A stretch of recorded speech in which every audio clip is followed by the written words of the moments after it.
আসসালামু আলাইকুম। নেটে প্রচুর পরিমাণ আম চাট এবং আমসত্ত্বর ভিডিও হচ্ছে। তাই আমিও ট্রাই করলাম আমসত্ত্বর ভিডিও। তো চলুন দেখে নেই কীভাবে ভিডিওটা করে। এখানে প্রথমে আমি হাফ কেজি পরিমাণ আম নিয়েছি, আর মিডিয়াম আছে 5 থেকে 10 মিনিট আমি সিদ্ধ করে নেব ভালো করে। এখানে আমি চুলার আঁচটায় আমি দিয়ে দিলাম, ভালো করে সিদ্ধ করে নেওয়া পর্যন্ত অপেক্ষা করব। তো চলুন দেখে নেই। আমি 10 থেকে 15 মিনিট পরে এসে গেছি। আমটা আমার ভালো করে সিদ্ধ হয়ে গেছে। এখন আমি নামিয়ে নেব, এটা ঠান্ডা করতে দিব। এটা আমার ঠান্ডা হয়ে গেছে। আমার কাছে কোনো চালনি বা কোনো চেকনি ছিল না যে আমি করব। এই তো আমার কাছে ছিল প্লাস্টিকের ঝুড়িটা। আমি ঝুড়িটাতে এভাবে ঘষে ঘষে আমটা নিয়েছি।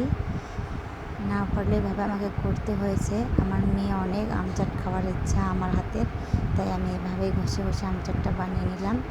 এই তো পুরোটাই আমি করে নিলাম। একটা কড়ার মধ্যে আমি রেখে দিয়েছি, হালকা মিডিয়াম আছে। এখন এখানে দিয়ে দেব পরিমাণ মতো চিনি। এখানে হাফ কেজি আমেরও কম ছিল। এখানে দিয়ে দিলাম আমি 1 পাও পরিমাণ চিনি। তারপরে দিয়ে দিলাম শুকনো মরিচের গুঁড়ো। এরপরে দিয়েছি স্বাদ মতো লবণ।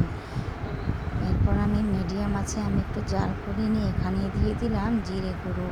জিরে গুঁড়ো দিলাম কারণ বাচ্চারা খেতে ভালো লাগবে। আর যদি আমি এখানে গরম মশলার গুঁড়ো বা পাঁচফোড়ন দিতাম, বাচ্চারা কিন্তু খেতে পারতো না। এরপর একটু জাল করে ঘনত্বটা আসার সময় আমি এখানে দিয়ে দিলাম পরিমাণ মতো বিট লবণ দিয়ে আমি ভালো করে নাড়াচাড়া করব। এটা কিন্তু মিডিয়াম আছে জাল করতে হবে, তা না হলে এটা নিচে লেগে যেতে পারে আর খাবার সময় পোড়া পোড়া বাসনা করবে, খেতে অতটা সুস্বাদু লাগবে না। এখানে আমার কারেন্ট চুলাটা আমার লোড নিচ্ছে না, তাই আমি গ্যাসের মধ্যে আবার চড়িয়ে দিলাম।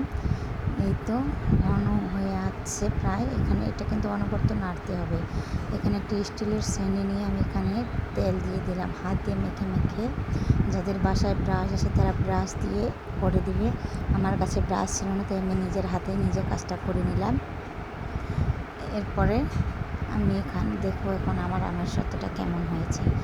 এই তো কত সুন্দর ঘন হয়েছে, তাই আমি এটা পুরো ঢেলে দিয়ে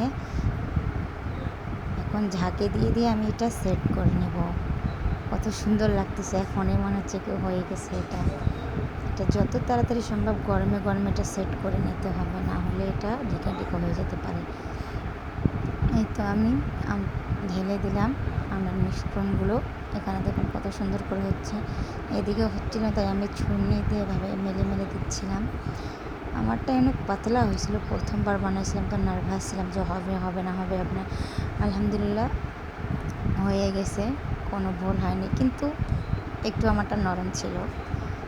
তো দেখুন এখন আমার রোদে দেওয়ার পালা। এটা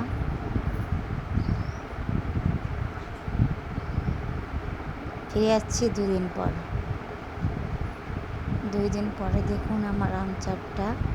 বাচ্চারা এত কান্নাকাটি করতেছিল খাওয়ার জন্য, আমার কোনো করার ছিল না।